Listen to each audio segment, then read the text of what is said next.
O.J. Simpson got quite an earful from an angry judge in Las Vegas today. Simpson was hauled before the courts after he violated the terms of his bail by contacting one of his co-defendants.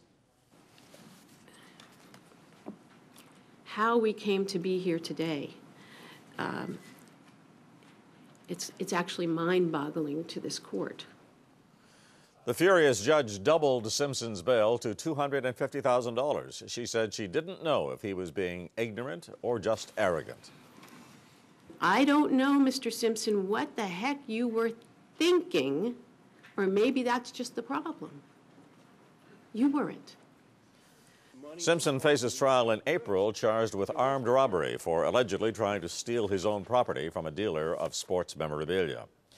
U.S. President George Bush waded into a long and emotional debate today, a dispute some say pits animal rights against national security. It all centers on the use of sonar and naval training exercises going on off the coast of California from the Channel Islands to Baja. Environmentalists say sonar can be deadly for marine life, especially whales. A California judge agreed and earlier this month ordered severe restrictions on its use.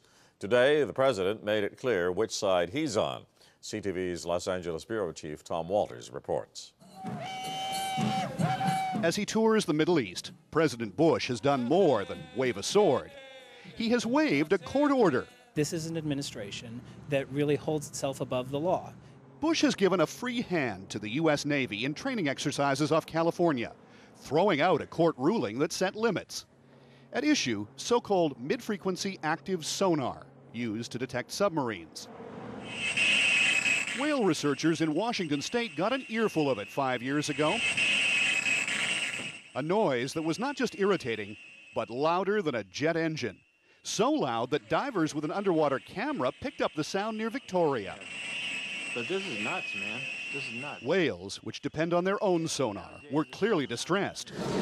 And nearly a dozen harbor porpoises washed up on local beaches, dead. This is very severe hemorrhaging. Researchers found bleeding around brains and ear bones, consistent with loud noise. 3 years earlier in the Bahamas, 16 whales and 2 dolphins beached themselves during sonar tests. We don't think that we're injuring these animals, certainly not with sonar. But the judge, who ordered limits on the use of sonar in these waters, disagreed. In fact, she cited the Navy's own research when she concluded that the testing will cause widespread harm to some 30 species, at least 5 of them already endangered. The court ordered the Navy to keep its sonar exercises well offshore and away from marine mammals. But the Navy and its supporters said that would interfere with training. It's important that the Navy be able to send trained sailors to sea to protect us and our interests around the globe. Now the White House has sided with the Navy. Environmentalists will appeal, of course.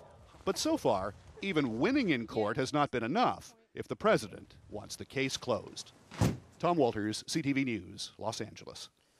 An Italian man with a beef against his government and a flair for the dramatic turned protest into art today.